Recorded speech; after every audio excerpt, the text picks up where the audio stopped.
back in that bag again. Whoa.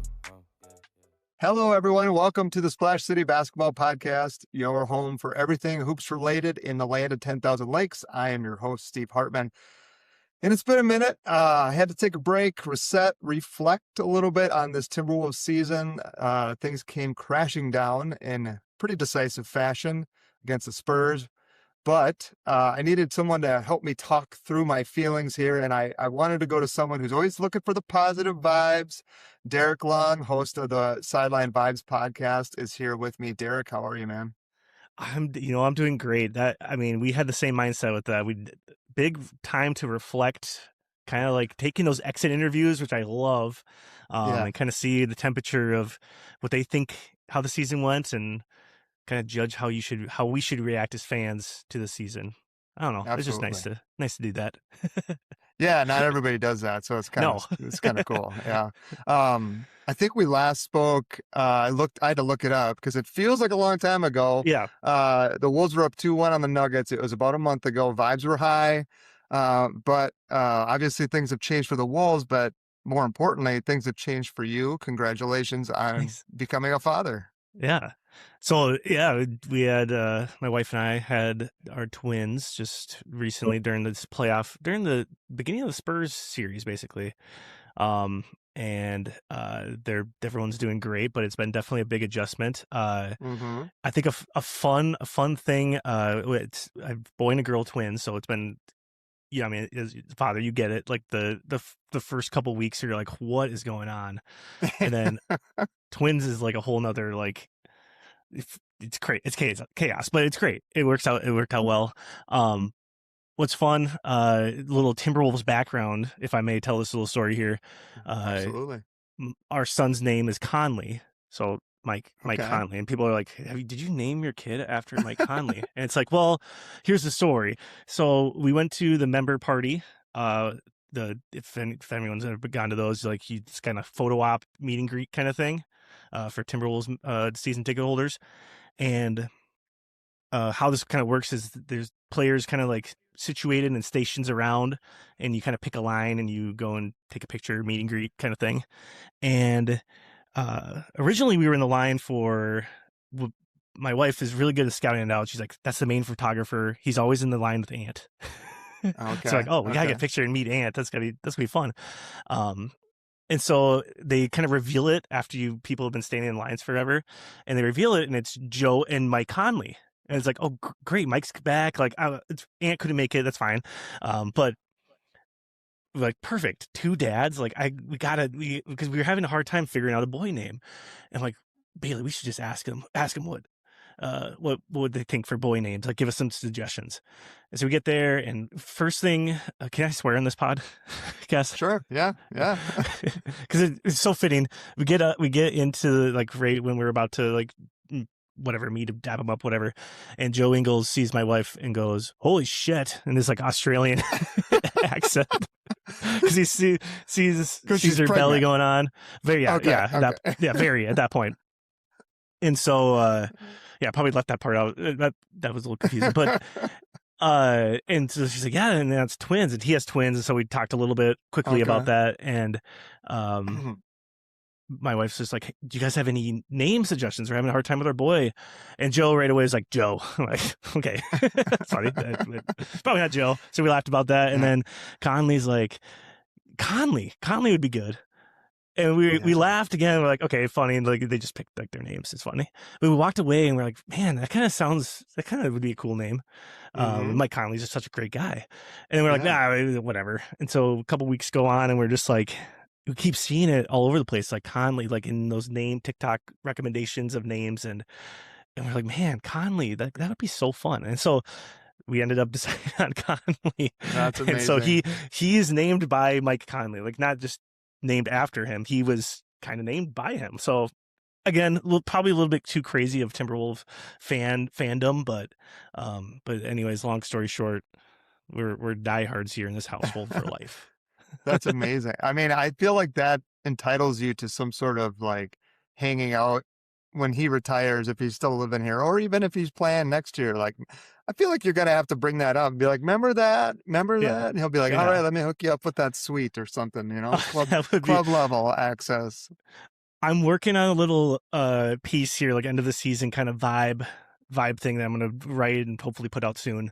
Because I did this last year where I picked like top 5 things that I will remember the season for, and positive things, fun things.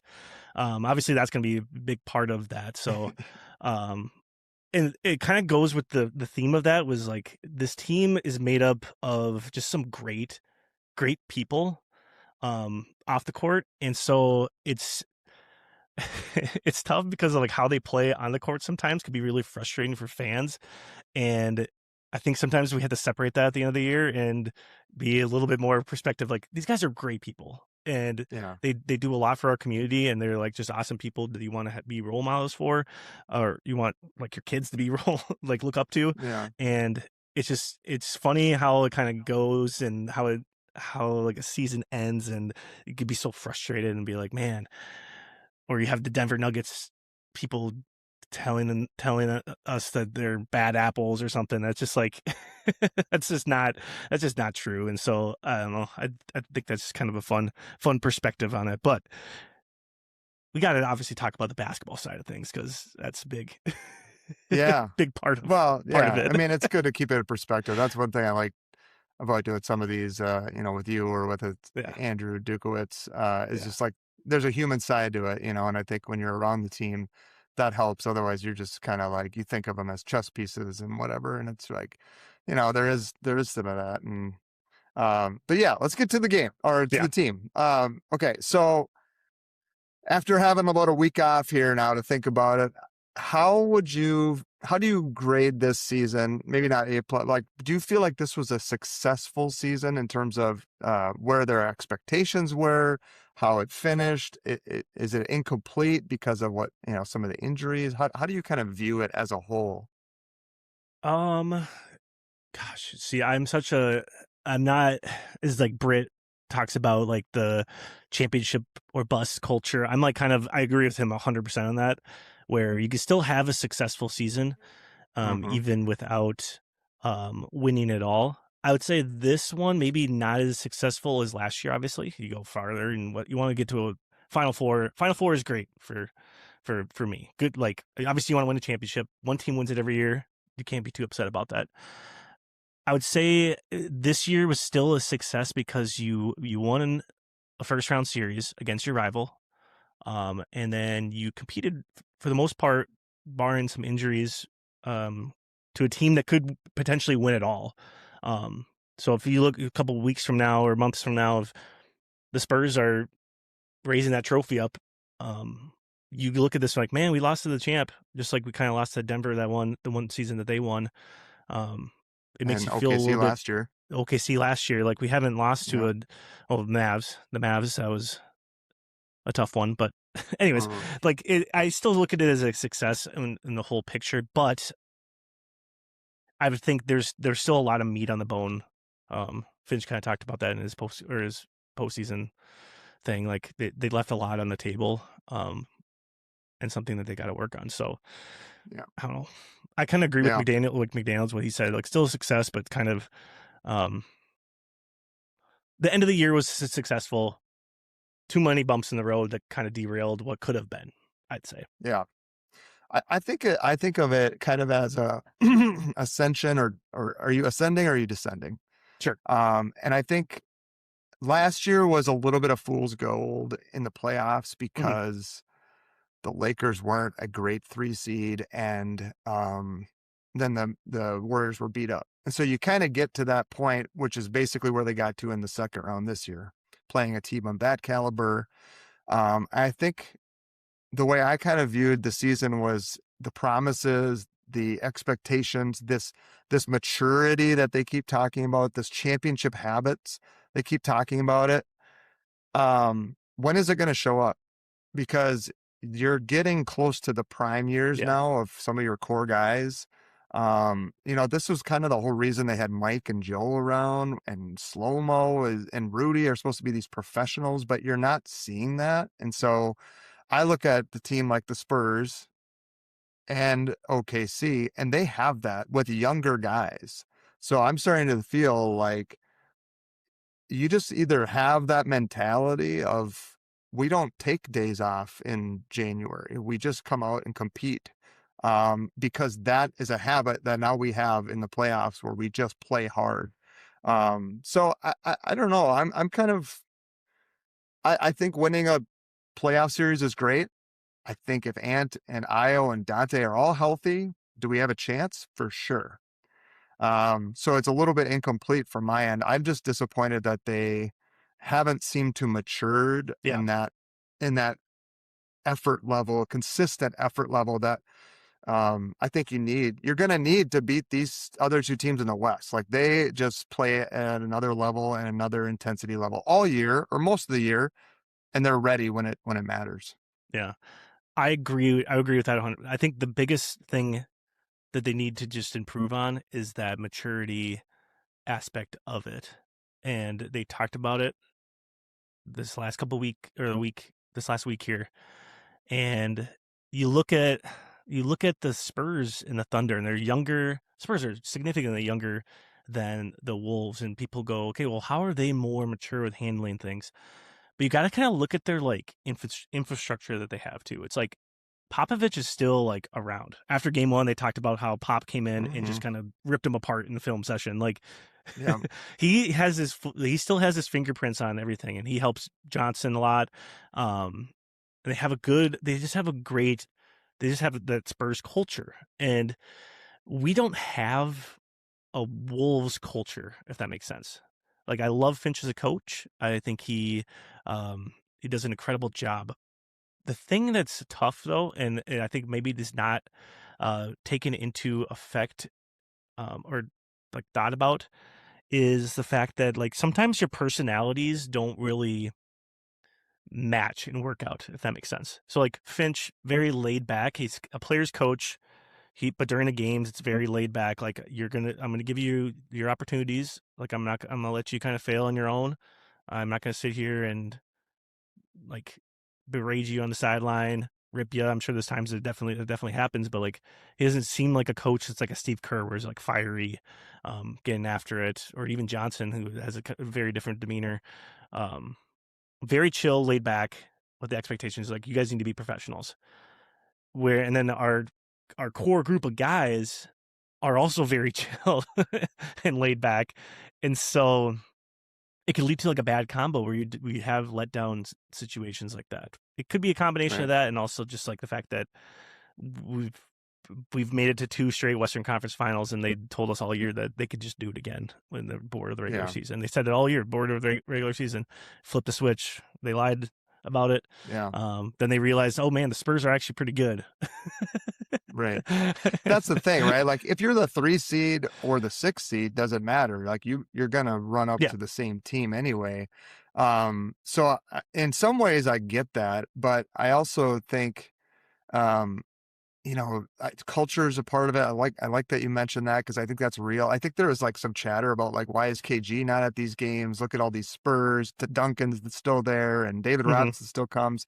So like, there's some of that too. I think the other part is they have 3 guys drafted in the top 4. Harper, Castle, and Wemby are all-time talents. But I don't think it's a talent issue.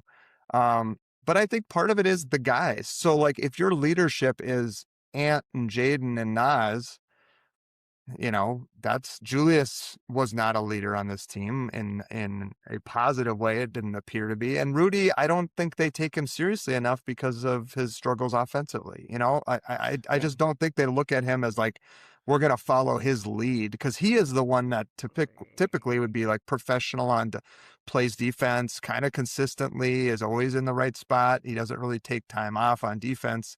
But I just don't know that these guys look at him as like, oh yeah, we should follow what Rudy's doing because he's doing it so well at a high level, So they're kind of missing that. I don't, my kind of, we can talk about this later, but like, I'm thinking next year you'll probably try to trade Randall and Nas slides into the starting role, but then you're still in the same group that hasn't quite figured out this quote unquote maturity, this championship habit type thing. And I don't know where that's going to come from. Yeah. I think it's something that's just like you gotta just do it. And if you don't do it, like if you don't grow up and mature, I hate to use the word grow up because it's like they're grown men. Like it's Right. but Right. it really is like handling your business and taking care of business and like taking your job more seriously in the fact that the product Mm-hmm. of work throughout the season. I love that Ant said it right away because that kind of sets the tone for the entire offseason. Whereas last year it was it seemed like we just have to work on skill stuff to get better. And they did those Mm-hmm. things. And so every year Ant says, this is what I want to work on. So is this what they're going to be working on this offseason? And like Nas touched on it in the fact that he said like I can't remember the exact quote, but he said something about how their moodiness, but it's like they don't feel like they can kind of hold each other accountable. Like they kind of like become a shell. And like Mm-hmm. in my coaching experience, we've had teams like that in the past, and there's nothing. It feels helpless because you're like, man, like you just want to bring them into a room and just be like, all right, let's all hash this out. Like just talk about it. But like I don't know if those things have happened where they still probably have a lot of things that bug each other about each other, but they're still friends. So they're nice. They're so nice. And they're Right. good guys, and so maybe it's hard for them to like bring up those things that kind of have bothered them, and it impacts their Right. effort level when things are going bad. They go real bad. Right. Well, I mean, Yeah, like the best leadership on a team is the players. Like you have yeah, to have, if you're coaching high school, you need high school kids to lead. Like the yeah, coach can set the tone and sometimes they yeah, take the personality of the coach, but a lot of times, like if you don't have primarily seniors, doesn't have to be seniors, but older kids who are holding the others accountable in the locker room, on the court, off the court, it's going to be a struggle. And I think that's what I'm getting at with the Wolves is Ant holding people accountable? Probably not, because he doesn't even no, hold himself accountable half the time, no, defensively. So who is that? And again, I go back to like your namesake here with your kid, Conley. But like I thought kind of that was the whole point, was like he was gonna be saying, you guys need to tighten this up. Like we can't yeah, play like this. And it just nothing seemed to matter. And then I look at like Dylan Harper, who played at Rutgers. So no winning, no NCAA tournament experience, and he just comes in the league and just looks like he's ready to play at the biggest stage because he just does those winning things. And yeah, so some of it can be learned, but I'm also kind of starting to think that this group just doesn't have that. Although I will say Dante does yeah. have that, and that's Huge underrated loss for that. I know they've yeah, talked about that, but yeah, yeah. he was that So he's kind of that culture grit setter. Sorry. right, no, yeah, no, you're right. Makes the shots, little plays, like does a lot of that. So, I wanted to quickly talk about something that I know a lot of people were kind of hating on Rudy and Julius in that series, and rightly so. Like Julius was basically a no-show. Rudy just couldn't find any footing offensively or defensively. But I want to get your opinion on something, because I took away from that series that De'Aaron Fox, Stephon Castle, and Dylan Harper vastly outplayed Ant, Jaden, and Io. And so if Yeah, that's the group running it back next year, will we be in any better position against OKC or San Antonio? I was kind of thinking like, okay, we'll be okay there. Wemby is the one that's going to kill us. And he had his moment, but I thought their guards were more physical, more active, tougher. Um, just a lot of things that kind of concern me. And again, I know a couple of those guys might have been hurt, but it's the playoffs. And if you're in the game, I'm assuming you're going to produce. So yeah. what are I your was thoughts? I was super impressed by Castle. Fox, obviously, he's fun to watch in his own way. But more importantly, I'm just impressed with Castle and Harper. Those guys are absolute dogs, and they're Mm-hmm. so physical. And you watching that game, even just this game one. I know I keep talking about this Thunder Spurs thing, but it kind of proves that it's like, okay, it's not just the Wolves that were getting punked. It's like these guys are going at Caruso, Mm-hmm. Dort, right into their chest, 2 foot. If you're a high school basketball player, I'm looking at the camera now. High school basketball player, Yes. you should in the entire summer be watching Castle and Harper footwork, paint, film all day long. They're Yeah. the two best I've seen probably all postseason. Brunson's really good too if you want, like, Yeah. but for different ways. But anyways, I was super impressed with them. But I gotta say this, like, if I think we all are forgetting game one of that series, and the fact that the Spurs had to change their entire defense because they couldn't stop us. I know it's a different side of the ball here, but when they made that change and started just completely double teaming Ant, and they're just like, all right, well, we're hoping that you guys just miss open shots, and then we got moody because we were like, man, we're missing open shots, we're maybe not getting enough looks, and it just snowballed from there. But they became more physical and like going in transition, those like secondary transitions where they just have the leverage, and they realize like, oh, I can something unlocked with them in that series. That's carried over into this Thunder series already. But I was very impressed with them, but also I feel like we had something, but we just kind of lost it. I don't know. That's just where I landed on it. But I was clearly the better team. Won that series. So I'm not saying the Wolves would win if they didn't double team, but you kind of have to look back at that and think, man, what could have been. But yeah. I mean, I there was a couple plays where I think it was Harper mostly, but maybe Castle too. But they would get into Jaden's body, and you could tell like they were just moving him out of the way, and they did the same to Julius a couple times. And I thought that is something that Jaden is great on Booker and Murray. And why? Because they're jump shooters. They're not overly physical. They're not big and strong. They don't want to get downhill. And that seemed to really bother Jaden defensively. Like he just couldn't use his length against them because they're not coming off pin downs looking 100%. To shoot, or, kind of playing like the Murray Jokic pick and roll where Jaden just knows that so well. So I'll be curious, like, will he make an adjustment next year in those matchups on those guys specifically? I think you brought up this as well, though, attacking the paint, right? Like the Wolves game one, they left game one saying, we're going to continue to do it. We're not going to stop. Wemby's going to have to block that many. And they did. They completely stopped. Yeah. And I didn't understand it. And I'm still mad about it because I felt like we let Wemby off the hook by doing that because it took a lot out of him. You're not getting him in foul trouble. And there is a emotional thing that happens. I think Randall might have had one in game 6 where he dunked it on Wemby, or somebody did. Io maybe. It was off the double. Io straight line drive, and he dunked it. And I'm like, more of that, please. Like, you cannot pull up on an 8 or 10 foot floater and shoot it over Wemby. You're either dunking it and breaking his hand on the rim, or you're kicking it out. Yeah. But those are the options. And I just never understood why they just completely got intimidated by that, because, I mean, I know why they did, because he blocked so many shots, but what they said after game one never happened again. You could see Finch in that game, that last game. I've never seen a coach close enough to just walking off the court completely, because he was so frustrated.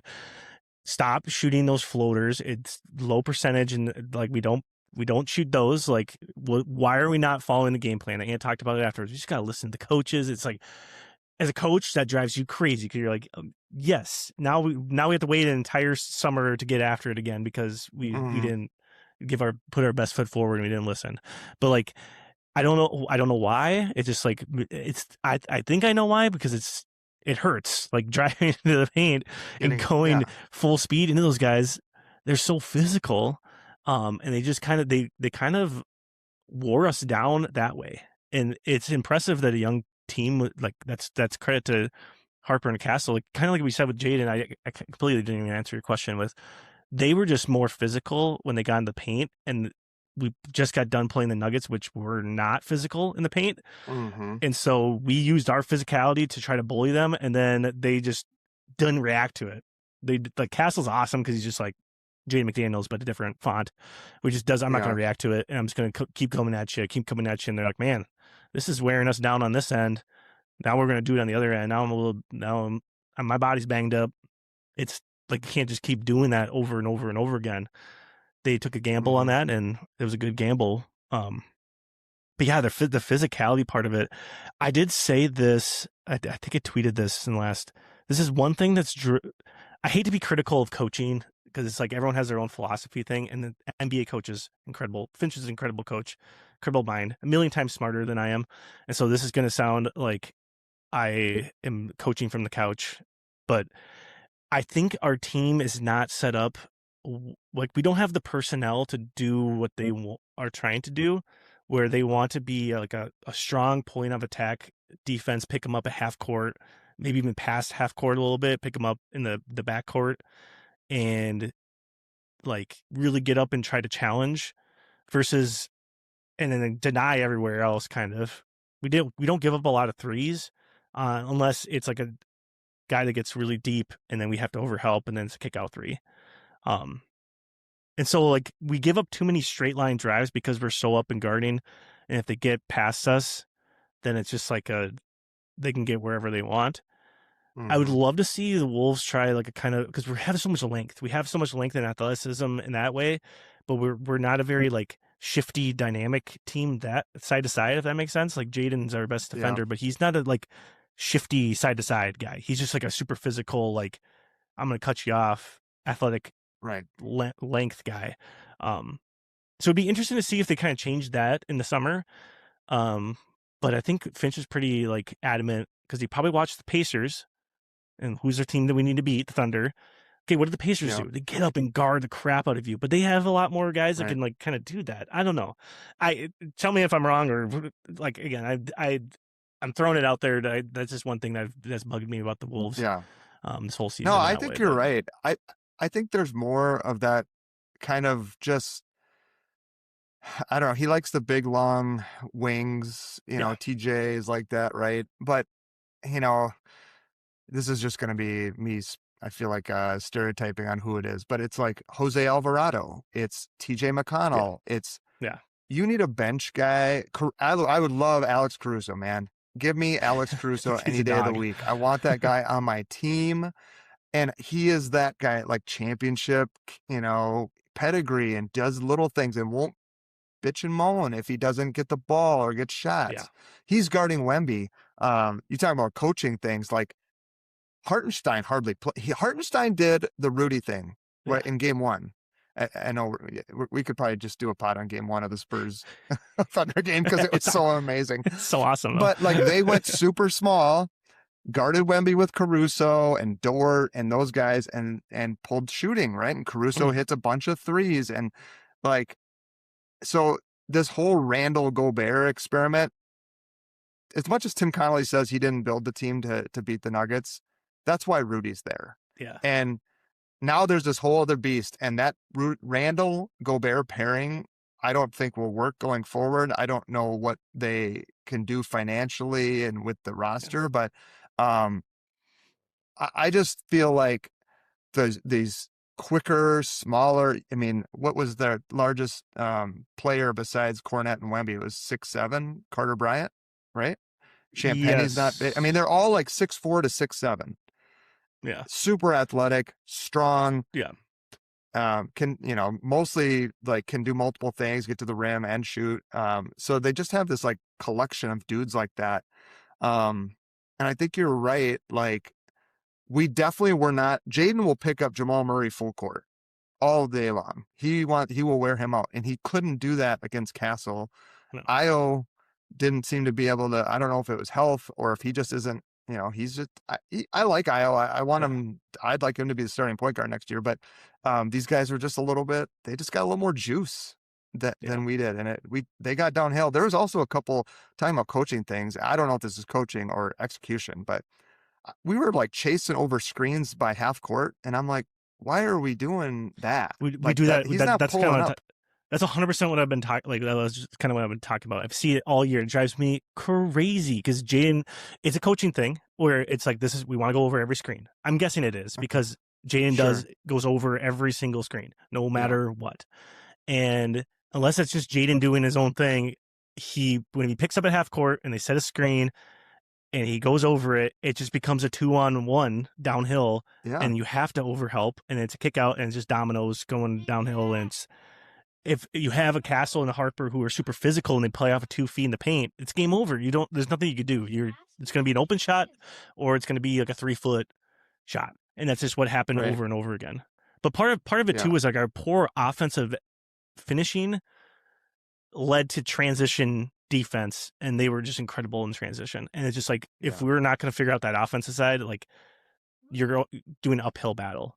And it's fun. I like that you mentioned the Hardenstein thing because I think a lot of people who are pretty hard on Rudy should look at what happened to Hardenstein. He doesn't have a Yeah. chance against Wemby. No. Like he's not like, at least Gobert like had a chance, and he wasn't giving up 40 points to Wemby and how he did what he did. Yeah. And like you could, if the Thunder had Gobert, he'd be playing at the end of that game, at least in little pockets where you need to. But the fact that we'd get so far down because our offensive structure was so bad, or not, sorry, not our structure, our offensive finishing was so bad. We need points, and that's where that Randall Gobert conundrum, like we mentioned, those two are just not a good pair together at all. No. And we've learned that after 2 seasons where even if we made it to the Western Conference Finals, it was still an uphill battle with those two. Yep.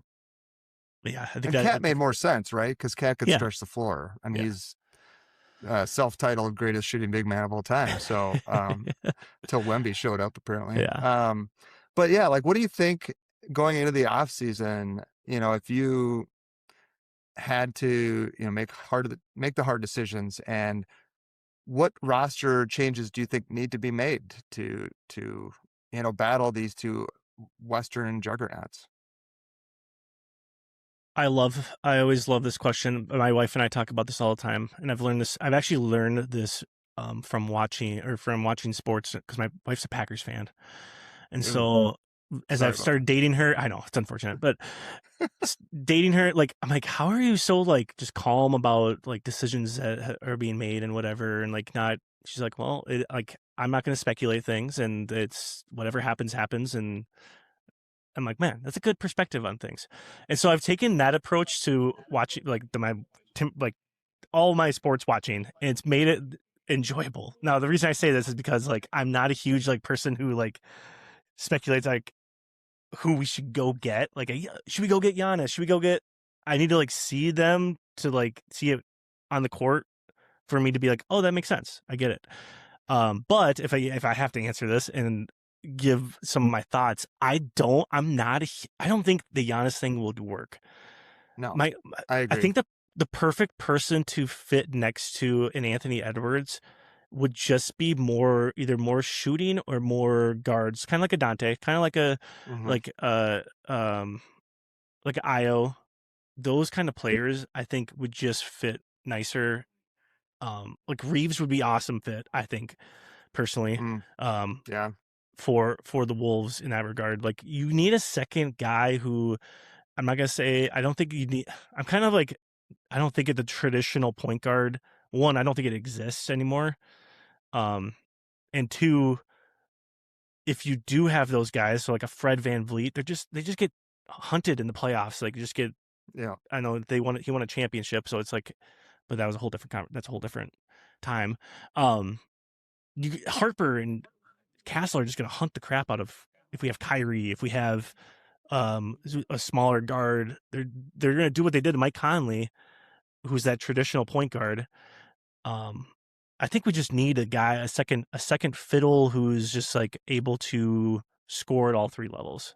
Can Jaden be that guy? I think he can. He saw glimpses of it. It just that moodiness got in the way of a lot of things. So one thing's for sure, I think if they have an opportunity to move from Randall, I bet that's going to happen. Again, I hate to like, I hate to be like, this guy needs to be traded because he's a nice guy and he's not going to see this, but obviously, or maybe, well, we could. But like I'm not saying he's like a bad person. Julius Randle just slid in my DMs. Yeah, like, what the heck? He doesn't say anything about anyone else's comments on him, but he just goes at the Splash City pod. Yeah. But like, we would love to have you, Julius. I would love to talk to Julius Randle about anything. Yeah. No, I'm with you though. I mean, it's more fit, right? Like, it's not like this specific player, but like, I agree. Like, I think that pairing doesn't work. I think Nas is ready. Like, I don't know if Yeah. Finch wasn't quite ready to let him start, but I think to me, he was our second best player in the playoffs, and he wasn't 100%. And I loved his effort, He's and awesome. his shot making is crazy.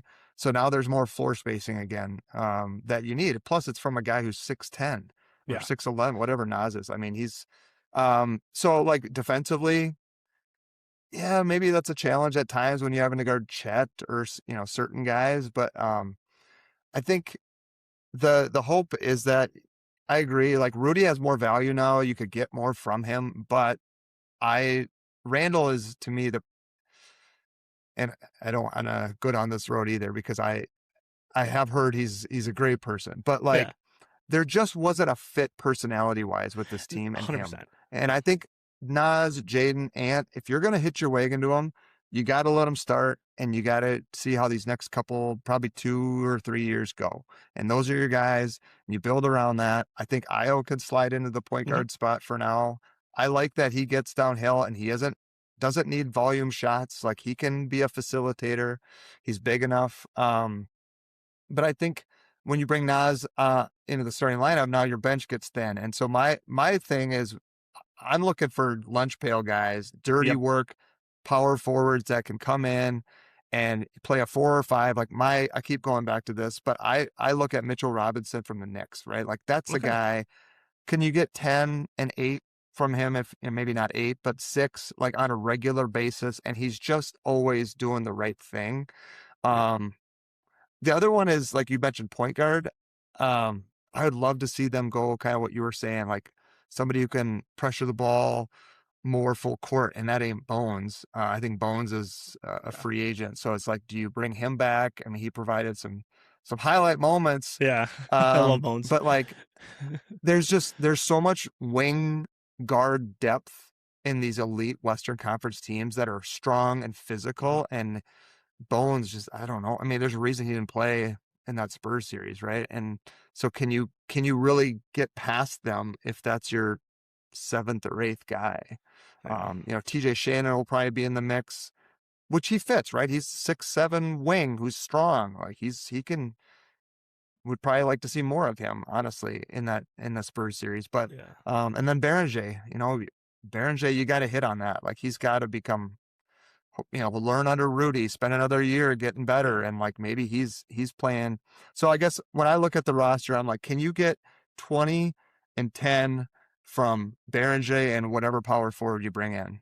Yeah. Because there's your bench production on the inside, and then you just got to figure out the backup guard, which Conley made it sound like Dante is going to be back sometime next year, but Yeah. I don't know. Yeah. So. I just think we need to get a little bit more, like you said, lunch pail guys, physical guys. Like, if Dante is playing in this series, you put Dante Yes. right on that like wing area, and they can't double because he's just gonna catch and shoot all day, or catch an attack and make the right decision. Like, Io had his health, like, he just wasn't 100%.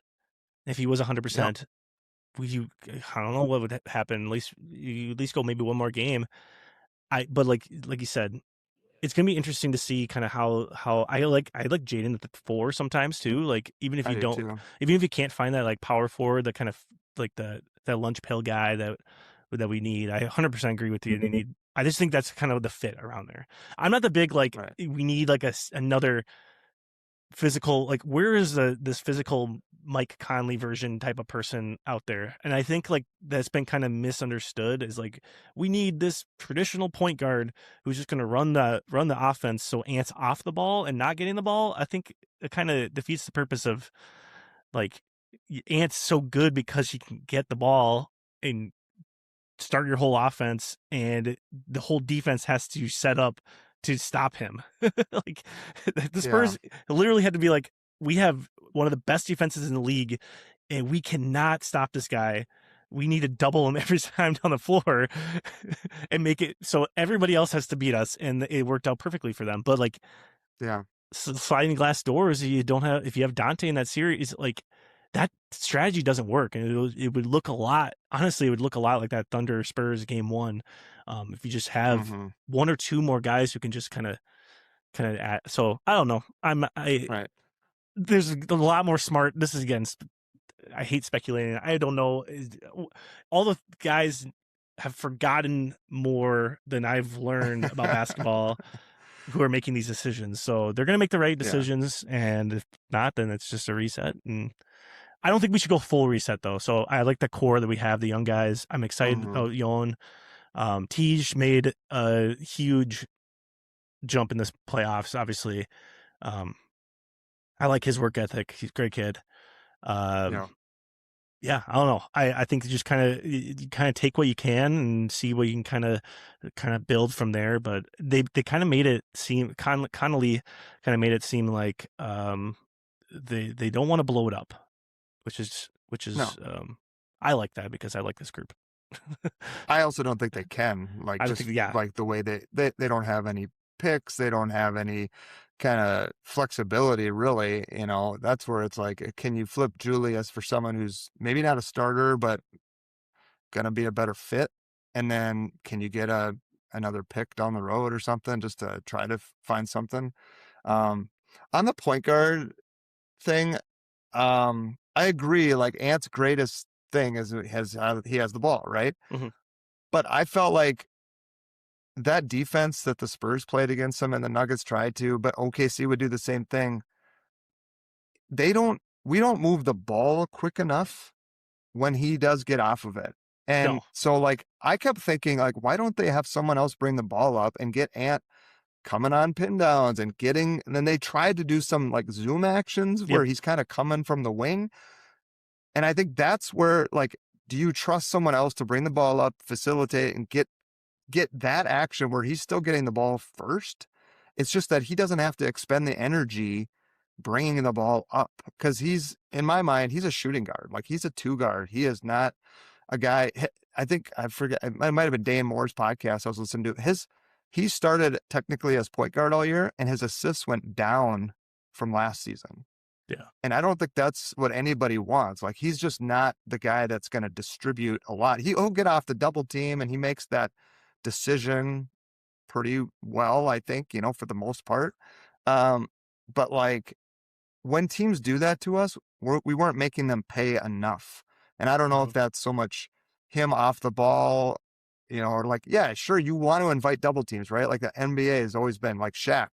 We got Shaq, so everyone's going to have to double team and now everything's easier for everyone else. But I don't know that it really felt easier for us, and maybe that's more because we made it look harder than it was, in my opinion.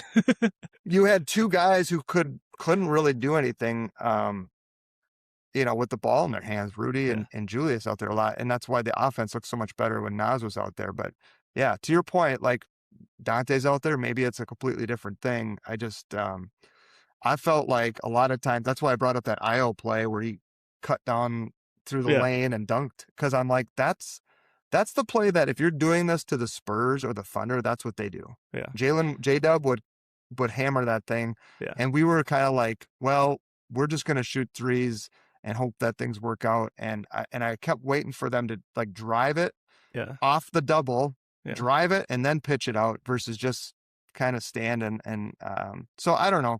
There is no traditional point guard anymore, but no. I feel like there's got to be somebody else that can kind of get us. I mean, Mike Conley had great minutes in this series.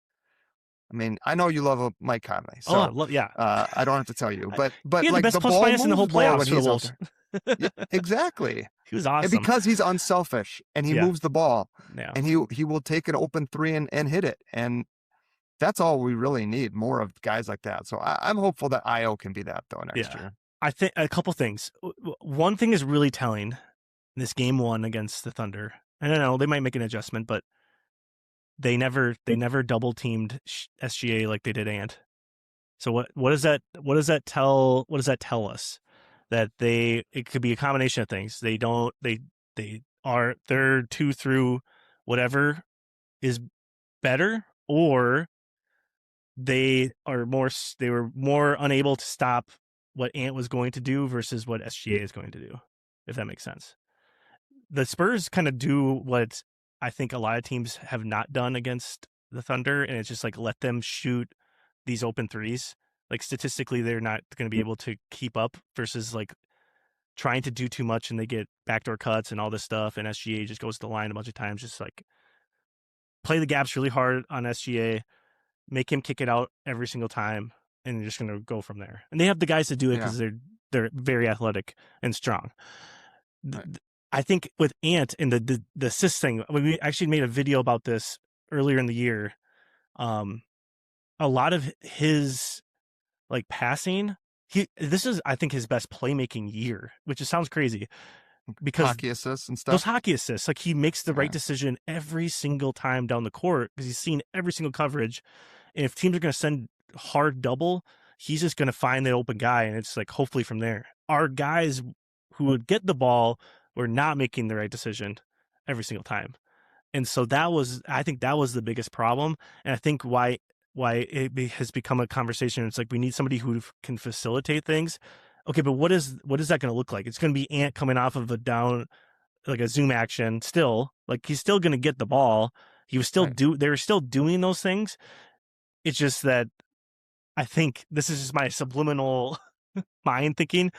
I think he just hates the fact that, okay, every time down the court, I'm just going to get doubled and I got to pass the ball. And so he's like, I want somebody who's going to be able to bring the ball up the floor so I don't have to do that. And I want to be able to score. And it frustrates him because he wants to be able to score and make an impact. But even though he's making the right decision, because he's mentioned this before, it's like, I don't want to have to do that every single time. But if you do that, we get an open we got open shots literally every possession because they would just double and we just throw it to them. But they have an alien in the paint that made it difficult for us to score even open shots. And so as basketball thinking, it's like, okay, their process is there. We probably just don't have the right mindset and the right maybe skill level personnel outside of that to do that. So I don't know. If we just had Ant off the ball the entire series, he wouldn't get the ball. Like, he'd be using so much energy to like come off of these screens, and they're physical with him, grabbing them, and they run that free throw pin action where he's just getting bear hugged because they just don't call that in the playoffs, which is fine. And he has to use so much energy to get off the ball. And at that point, okay, what's happening there? We have a pick and roll coming. Yeah. What are they going to do off the pick and roll? They're going to double. What is Ant not going to do? He's not going to throw it to Rudy because he just refuses to throw it to Rudy Gobert. And if you just threw it to Rudy Gobert, you probably have a little bit more success, but he just doesn't do it. But I don't know. That's a whole different conversation. Right. And so it's a personnel thing. Yeah. Yeah. Watching Jared Allen last night, or for Cleveland the last couple games too, I'm just like, this guy can catch the ball, he can make free throws, and he's still a rim protector. Like, he's not as good as Rudy, but he's pretty good. Yeah, like, I guess just to kind of put a bow on it, I think what I'm thinking about with that is like, Caruso, I think he took 13 threes last night, or maybe more than that, or 2 nights ago. Yeah. How come Caruso is so open all the time? And we can't get Nas. Like, Nas got a lot of shots and was shooting over 40% from three, I think, in the playoffs this year. Like, so is that just their ability to move the ball quicker? Is it the guys on that first pass making a better read quicker? Because I think there was some double teaming of Shea. It might have stopped, though, because Caruso was just lighting him up. And I'm like, how is he getting so open and getting all these great looks? And Nas would get 6 of them. They were just leaving Caruso. Really need. Right. I think they were just dorking him. Oh, well. That's what I think. I mean, the Spurs, as much as we're talking about how good they are, they were really close to losing game 1. And we'd be saying this about the Thunder. So I think this series is so even, but I think they're both just flexible. I talked about that a lot with our roster this year. Was like, we're really flexible. We could play a lot of different ways. We can go big, we can go small. We have, we can play with speed. I think that was the other thing, is like, we kept talking about how we had to push pace, and you had Ant and Julius, who neither of them want to do that ever. And so how do you leverage your speed and your athleticism with Nas and Jaden and TJ when your guys who are getting the outlets or rebounding, not, doing that? And I think what I saw later in the year was when Rudy would get rebounds, he would pitch it to Io, like, as he was rebounding, like, he wouldn't even come to the ground, and he was outletting to Io. And then you're getting some pace. And so there's like, that's the other point of the quote unquote point guard that you can leverage. But when 2 of your 5 guys on the court don't want to do it, it makes it really hard. So Yeah. and it almost feels like they don't know who they are at times offensively, you know? Well, that's again, it goes back to that conundrum of the I just don't think what they brought in Randall because, okay, what was Cat not doing that Randall would do better? And if you watched Randall the first, like what he does really well is his ability to like kind of facilitate in the middle in the paint and kick out and do kickouts and things like that. But what the Spurs were doing, it was like, we're just going to be super physical with you. We're not doubling. We're not going to overhelp. We're going to take all the passes away, and we're going to let you try to go one-on-one in the paint all game long, in every single game. Even and against a smaller guy like Castle, he still couldn't do it. And still couldn't do it. And that's a credit to Castle, and it's a credit to like how hard he worked there, and maybe Randall, the combination of him just not having a good mental approach, I think, in this series and getting frustrated and kind of just shutting down. But like that's a completely different offense than what we want to run with Ant, where it's like the high pick and roll, hard, like kind of like that Phoenix. We call it Phoenix and for our kids, which is that high ball screen, D'Antoni action where it's just like going downhill, kick out if it's open, we're going from there, attacking from there. That's the basis of the Ant offense. Well, Randall doesn't fit into that. He's the low, get it to the elbow, we're operating from there, read and react type of thing, which is just completely different. And like Finch said this in his exit interview.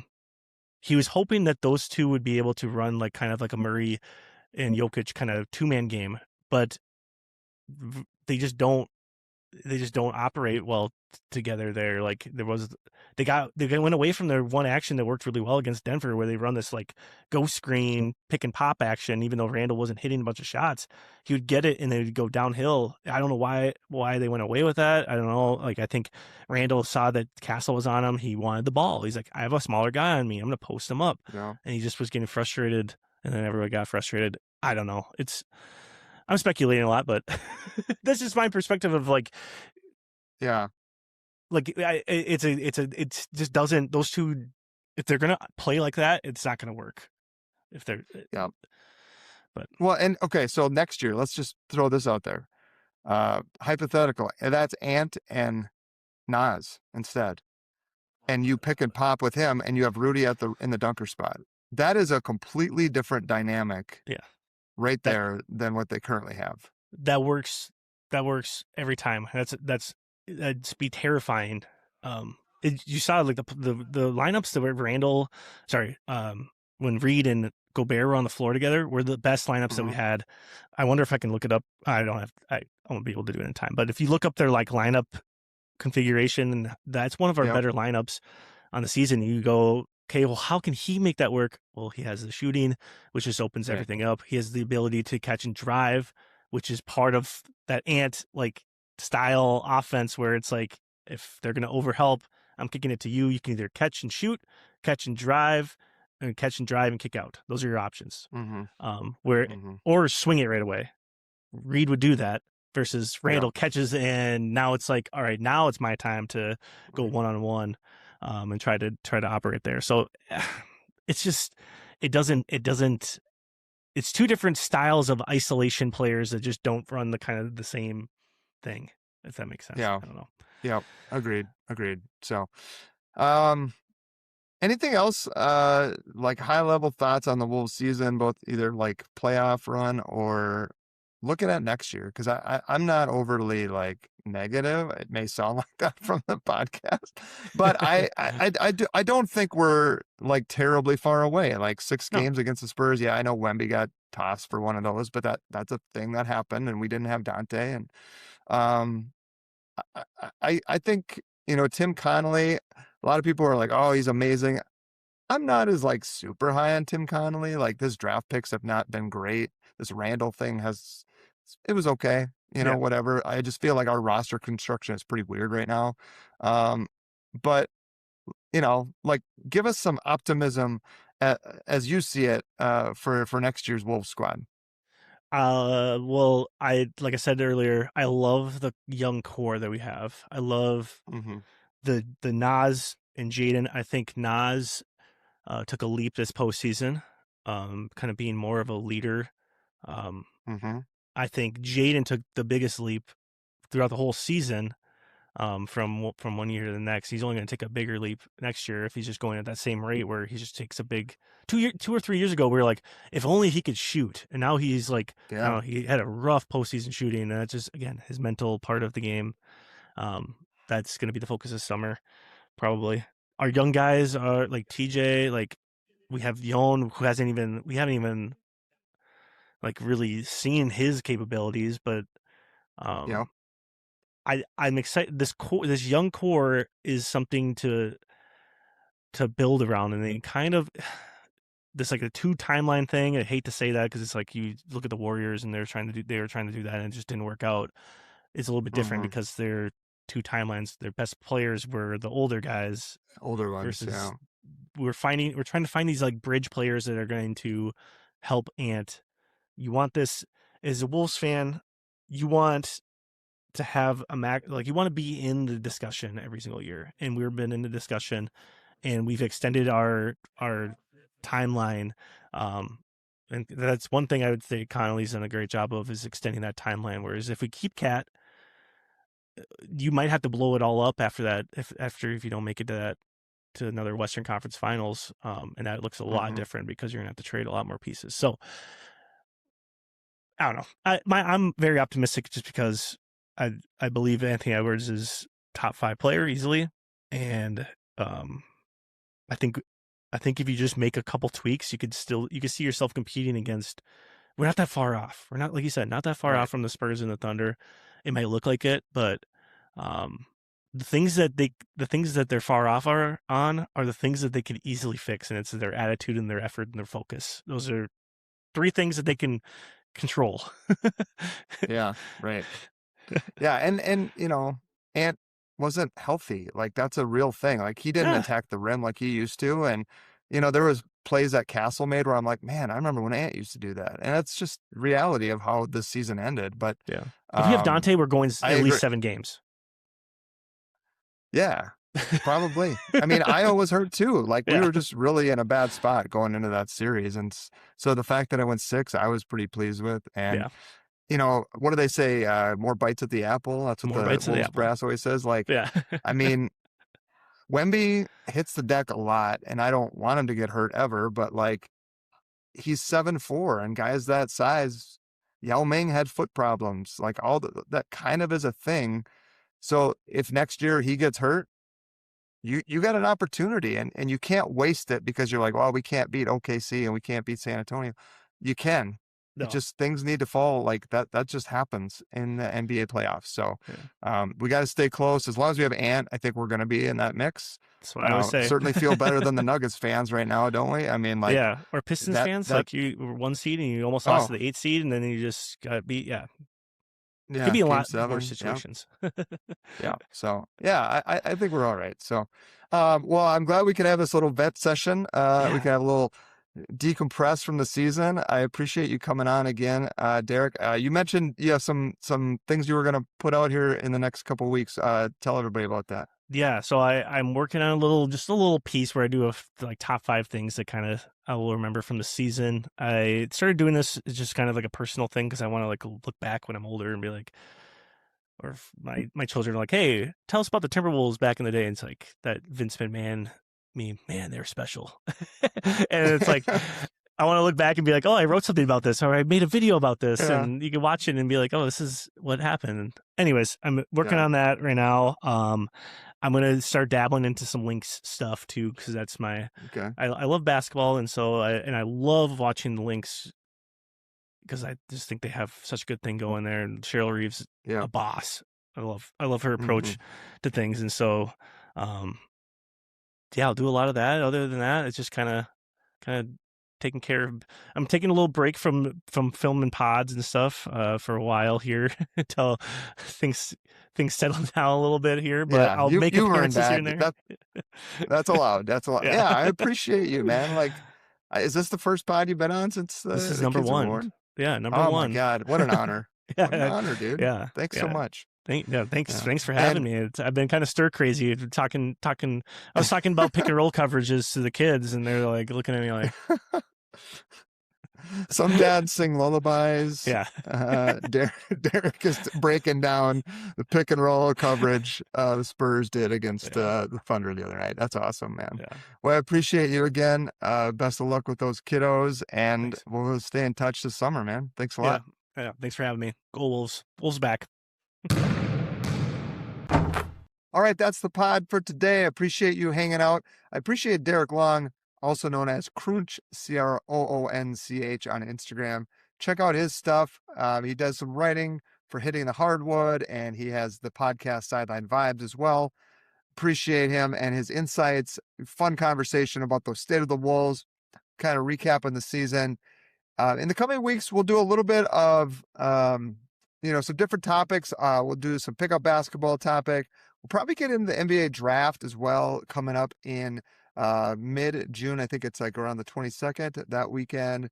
And we'll also talk about like high school teams, like what kids are working on in the summer, what coaches think about, how they prioritize their summer program versus what they do in the winter season, and possibly get into some more AAU topics as well, as that season, of course, is in full swing. If you enjoyed today's conversation, if you've been enjoying the podcast, please give us a follow on Instagram, Facebook, and Blue Sky. Subscribe on YouTube. All the episodes are on YouTube, as well as some clips here and there. And then, of course, Amazon, Apple, Spotify, wherever you get your podcasts, follow, subscribe, leave a review, leave a comment. I appreciate everyone for taking the time and listening. Once again, I'm Steve Hartman, and this has been the Splash City Basketball Podcast. Back in that bag again.